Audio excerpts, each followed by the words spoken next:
시청자 여러분, 안녕하세요. 시사고양 프로의 김승률입니다. 드디어 이번 22대 국회의원 선거제도가 정해졌습니다. 결론은 바로 준연동형이었습니다. 근데 연동형이면 연동형이지 준연동형이라는 건 또 뭘까요? 제가 지난 영상에서 일반적인 연동형에 대해서는 설명을 했었는데요. 준연동형은 뭐가 다른 건지 알아보겠습니다. 내가 찍은 표가 어떤 과정을 거쳐 당선자를 만들어낼까요? 끝까지 지켜봐 주시기 바랍니다.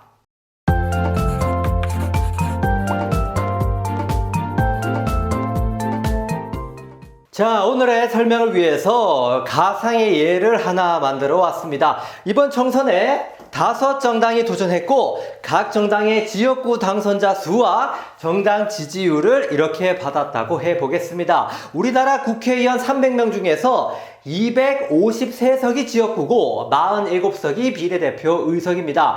그래서 이 지역구 당선자 수를 다 더하면 총 253석이 되고요. 비례대표 의석수를 다 더하면 총 47석이 되겠죠. 자, 오늘의 목표는 이 47석이 어떻게 나눠지는지 이해하면 되는 겁니다. 예. 아시다시피 비례의석을 나누는 기준은 바로 정당 지지율인데요. 그렇다면 정당 지지율이 높을수록 비례의석도 많이 얻는 걸까요? 글쎄요, 꼭 그렇다고 볼 수는 없습니다. 왜 그런지 지금부터 차근차근 알아봅시다. 자, A, B, C, D, E 5정당은 각각 이런 정당 지지율을 얻었습니다. 일단 양의 말씀을 좀 드리자면요. 설명을 최대한 쉽게 하려면 요 수치들이 좀 더 친숙한 숫자인 5나 10단위로 나오는 게 더 좋긴 합니다. 그게 쉽고 보기에도 좋죠. 저도 이왕이면 그렇게 하고 싶었어요. 그래서 많은 예시를 만들어 봤는데 이게 생각보다 이쁜 숫자로는 딱 안 나오더라고요. 결국 어쩔 수 없이 다소 깔끔하지 않은 예시가 만들어졌습니다. 그래도 계산은 제가 다 할 테니까 여러분은 그냥 눈으로 쓱 따라오시면 됩니다. 자, 이제 진짜 가볼게요. 자, A부터 보겠습니다. 지역구 당선 170석에 정당 지지율 39%를 받으면 비례의석을 얼마나 얻을까요? 일단 연동형이라는 제도의 기본 개념은 이렇습니다. 어떤 한 정당이 국회에서 차지하는 의석 비율을 그 정당 지지율에 연동시키는 겁니다.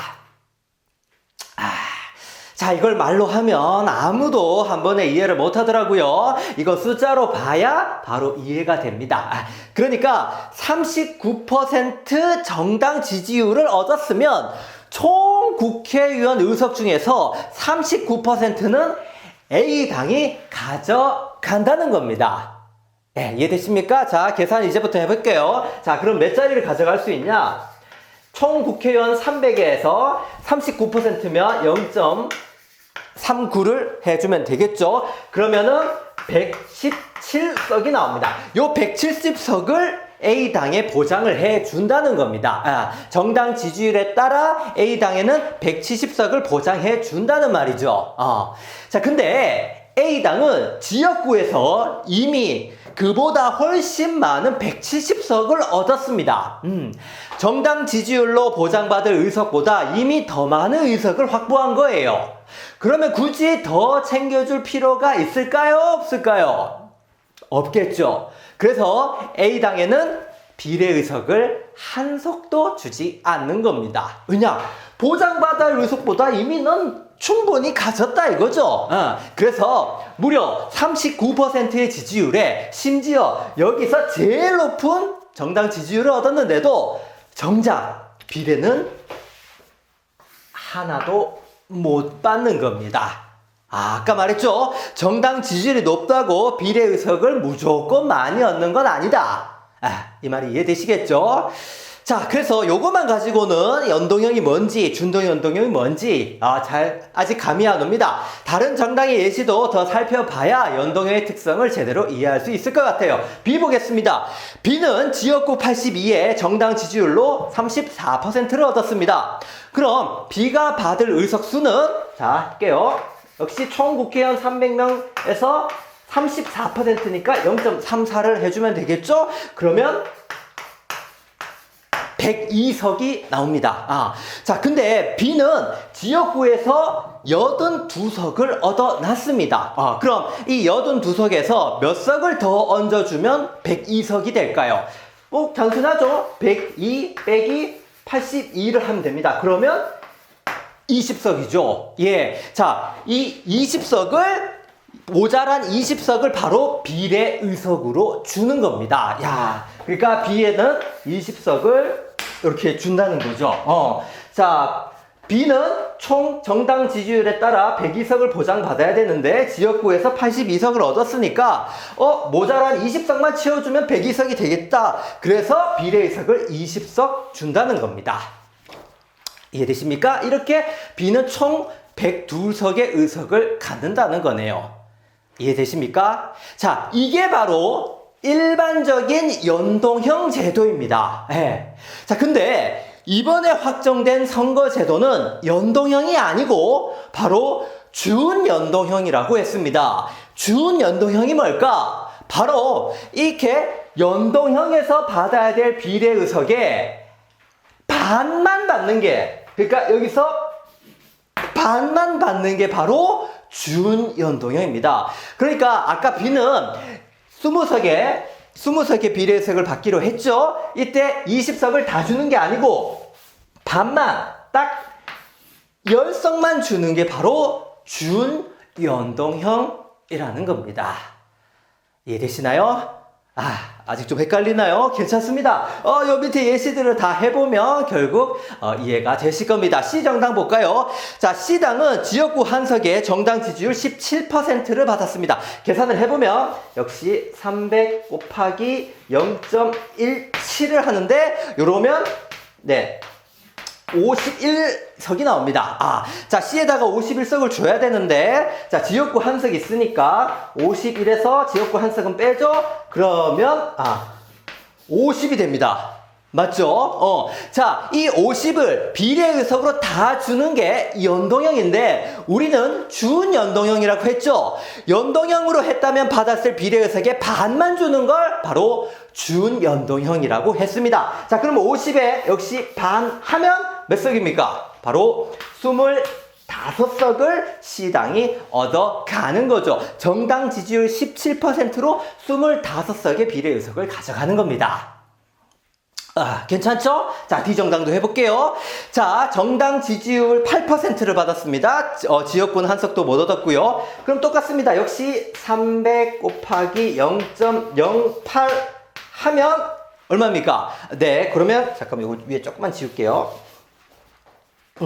08 하면 24석이 나옵니다. 자, 근데 24석에서 지역구는 없으니까 빼줄 건 없고, 그러면 24석을 다 받나? 아니죠. 여기서 반 역시 2분의 1 잘라서 그러면 12석만 받는 게 준연동형이라고 했습니다. 이해되십니까? 이제 쉽죠? 자, 2단까지 해보면 완벽하게 이해되겠네요. 지역구는 없고 정당 지지율은 2% 받았네요. 자, 또 해봅시다. 300 곱하기 0.02 하면 6이 나오는데, 자, 그럼 6 6석 다 받나요? 아니죠. 2분의 1 했으니까 3석만 받겠네요? 맞습니까? 네, 계산은 맞습니다. 하지만 이 당은 아쉽지만 한 석도 못 얻어갑니다. 왜요? 왜 얘한테는 이거 안 해줘요? 왜냐면 이런 계산을 적용받을 수 있는 최소한의 조건이 있기 때문입니다. 그 조건은 바로 요 정당 지지율이 최소 3% 이상 돼야 한다는 겁니다. 정당 지지율을 3% 이상 얻어야 이런 계산으로 비례의석을 받을 수 있다는 말이죠. 3%가 안 되면 아쉽지만 그 표는 모두 무효가 됩니다. 자, 이런 장치가 있는 이유는 일종의 진입장벽을 두는 건데요. 어느 정도의 국민적 지지율을 갖춘 정당만 국회로 올 수 있게 하는 겁니다. 이런 게 없다면 너무 많은 정당들이 난립할 수도 있겠죠. 그래서 이런 최소한의 장치를 마련해 둔 겁니다. 그래서 이번에 소수 정당들이 좀 많이 출연하는데 모든 소수 정당들은 바로 이 3%의 벽을 넘어야 합니다. 자, 좋습니다.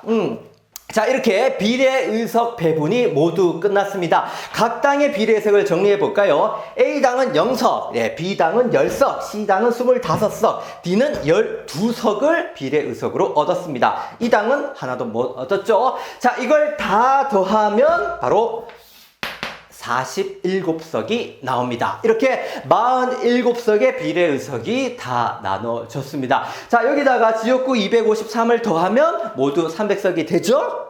예, 이게 바로 우리나라 국회의원 선거제도 준연동형이었습니다.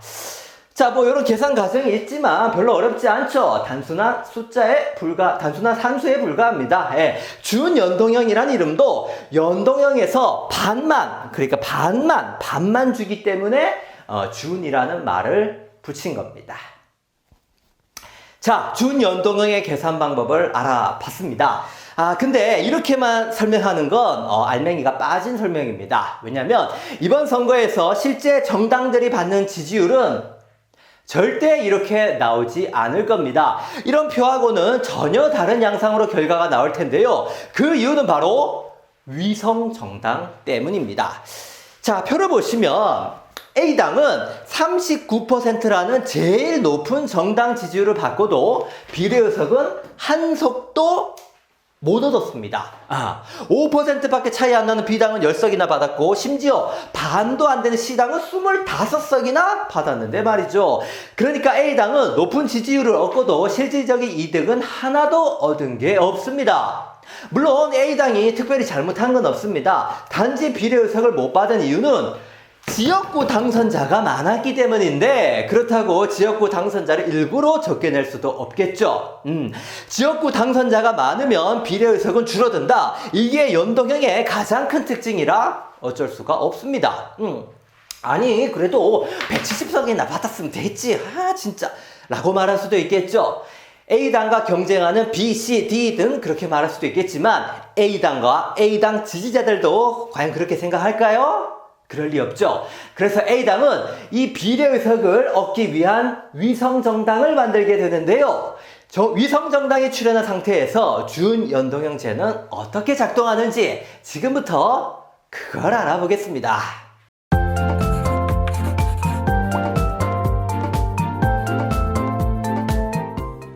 자, 앞에 표를 이렇게 바꿔봤습니다. 어떤 차이가 있는지 보이나요? A당과 B당이 만든 비례위성정당이 추가되었습니다. 그 당을 각각 A2, B2라고 할게요. A2, B2는 오로지 정당 지지율만 얻어서 비례의석을 최대한 받으려고 만들어졌습니다. 그래서 본정당과 위성정당들은 각각의 역할이 분담되어 있는데요. 본 정당들은 지역구 후보만 내고 비례대표 후보는 전혀 내지 않습니다. 그러면 정당 투표지에 이름이 올라가지 않기 때문에 유권자들이 찍을래야 찍을 수도 없고 정당 지지율을 얻을 수도 없죠. 반면에 위성 정당들은 지역구 후보를 한 명도 안 내고 비례대표 후보들만 내기 때문에요. 지역구 당선자는 한 명도 나올 수 없고 정당 지지율만 얻을 수 있죠. 그러니까 본당은 지역구만, 그리고 위성정당은 정당 지지율만 얻어가는 전략입니다. 각 정당의 지지자들이 이런 전략을 충분히 이해하고 투표했다고 가정하면 이제 표가 이렇게 나오겠죠. A당의 지역구가 똑같이 170석이지만 정당 지지율은 0이고요. 그리고 A2는 지역구가 0, 그리고 정당 지지율은 아까처럼 39%입니다. 맞죠? 자, 그리고 B당도 지역구에서 82, 정당 지지율은 0이고요. B2는 지역구 0, 그리고 정당 지지율은 34%입니다. 실제로 이번 선거에서 더불어민주당과 국민의힘은 비례위성정당을 만들기로 했습니다. 그러니까 실제 현실에서는 아까 전 표가 아니라 이런 양상으로 나올 거란 말이죠. 본당이 있고 비례위성정당이 있고. 자, 이럴 때 준연동제는 어떻게 작용될지 알아볼 겁니다. 숫자 계산은 아까 전에 다 했으니까 여기서는 빠르게 한번 진행을 해보죠.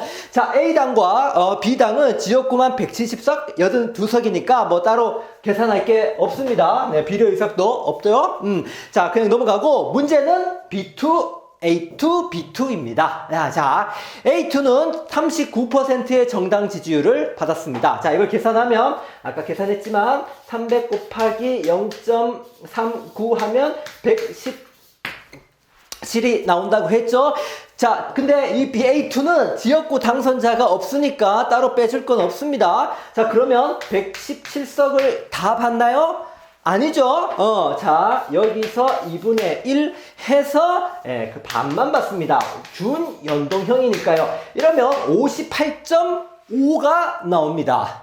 맞죠? 자, 0.5석이라는 거는 없으니까 이때는 반올림을 해요. 그러면 59석을 받는 겁니다. 네, 59석. 이해되십니까? 계산 자체는 어렵지 않죠? 아까 다 했던 겁니다. 자, 근데 뭔가 이상한 게 있습니다.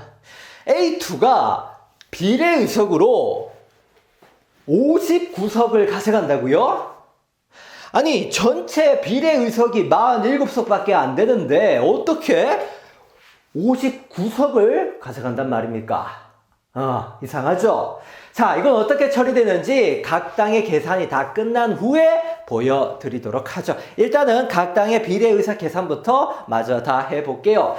자, 이번에는 B2입니다. B2는 34%의 정당 지지율을 받았고, 자, 그러면 300 곱하기 0.34 해서 100입니다. 아까 똑같죠? 자, 역시 지역구는 없으니까 100이 그대로 가는데, 자, 여기서 나누기 2를 또 해줘야겠죠? 그러면 51입니다.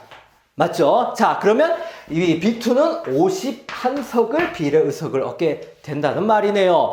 자, 근데 이것도 47석이 넘네요. 자, 너무 걱정하지 마시고 일단 전부 구해보자고요. 자, 나머지 C랑 D는 아까랑 특별히 달라질 게 없습니다. 그죠? 그래서 아까 그대로, 자, C는 25석이었고 D는 12석 그대로 간다고 해보겠습니다. 자, E는 3% 미만이기 때문에 취급 안 한다고 했죠?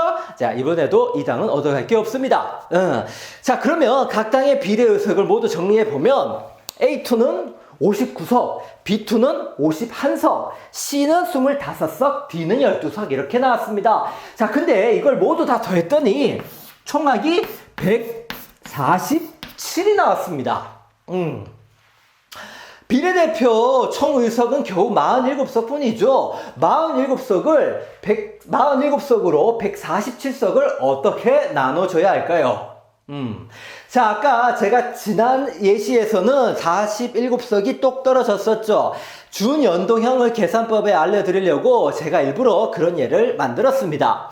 근데 실제 선거에서는 절대로 그렇게 딱 맞게 나오지 않습니다. 그 이유는 아까 얘기했듯이 바로 요 위성정당 때문입니다. 그래서 이렇게 단순 계산으로 나오는 비례의석 수는 무조건 47석이 넘을 수밖에 없습니다. 자, 그럼 이렇게 비례의석 총합이 47석을 넘을 때는 어떻게 하냐? 지금부터 그걸 설명해 드리겠습니다. 자, 예를 들어서, 가, 나, 다, 이렇게 세 과목의 시험 성적이 50점, 30점, 20점이 나왔다고 해 봅시다. 자, 그러면, 총점은 100점이죠. 자, 근데 이 100점의 총점을 200점의 총점으로 바꿔주려면 어떻게 하면 될까요? 어떤 계산을 해주면 총점 100이 200점으로 바뀌게 될까요? 자, 어렵게 생각할 거는 없습니다. 그냥 각 점수마다 곱하기 2를 해주면 되죠. 곱하기 2. 자, 그러면 자연스럽게 100점의 총점이 200점의 총점이 되는 겁니다. 자, 50 곱하기 2 하면 100이 되고, 30에 2를 곱하면 60이 되고, 20에 2 곱하면 40이 되니까 이걸 다 더하면 자연스럽게 200점이 되죠. 그 쉽죠? 자, 그럼 반대로 이 100점의 총점을 이번에 50점으로 바꾼다고 해볼게요. 그럼 어떻게 하면 됩니까? 자, 이것도 간단합니다. 각 이 점수에다가 이번에 나누기 2를 해주면 돼요. 그러면 또 이번에도 총점이 50점으로 바뀌게 됩니다. 그죠? 자, 그럼 여기서 생각해 봐야 하는 건 이 곱하기 2나 나누기 2는 도대체 어떤 기준으로 나오냐는 겁니다. 자, 100이 200이 되려면 곱하기 2가 필요하다는 건 직관적으로 딱 알 수 있죠. 간단하니까요. 그러면 좀 더 어려운 숫자를 해보면 어떨까요? 예를 들어서 493을 277로 바꾸려고 한다. 그러면 얼마를 계산해주면 될까요? 네, 이거는 단번에 대답이 안 되죠. 근데 그렇다고 이게 이거보다 뭐 더 어렵고 복잡한 방법이 있는 게 아닙니다. 계산 방법은 똑같아요. 바로 바꿔줘야 될 숫자를 분모로 하고 바뀌고 싶은 숫자를 분자로 놓은 수를 곱해주면 됩니다. 네. 이해되십니까? 예. 자, 이렇게 곱하면 이제 이렇게 된단 말이죠. 자, 다시 무슨 말이냐면, 자, 100에서 200으로 갈 때 곱하기 2를 해줬던 이유는요. 자, 바꿔야 될 숫자 100에 바뀌고 싶은 숫자 200을 분자로 해서 곱해줬더니 이 100분의 200이 바로 2이기 때문입니다. 맞죠? 마찬가지로 100에서 50으로 갈 때도 마찬가지입니다. 100분의 50을 곱해주면 되는데, 100분의 50이 바로 나누기 2이기 때문이라는 거죠. 그래서 2를 나눠줬던 겁니다. 자, 그럼 같은 방식으로 493을 277로 바꿀 때 어떻게 하면 되겠습니까? 493을 분모로 놓고 바꾸고 싶은 277을 분자로 놓은 수를 곱해주면 약분 돼서 이제 277이 되는 거죠. 자, 그러니까 요거를 일반화시키자면, 예를 들어서 A를 B로 바꾸고 싶다. 자, 그러면은 바꾸고 싶은 걸 분모로 놓고 바뀌어야 될 숫자를 B로 해서 곱하면 약분해서 이제 B가 된다는 말이죠. 그래서 말이 막 길어서 그렇지 절대 어려운 수학이 아니죠. 그죠? 자, 좋습니다. 자, 그럼 다 됐습니다. 자, 다시 여기 예시로 들어올게요. 자, 이건 잠깐 지우고요. 자, 147을 47로 바꿔줘야 됩니다. 47로.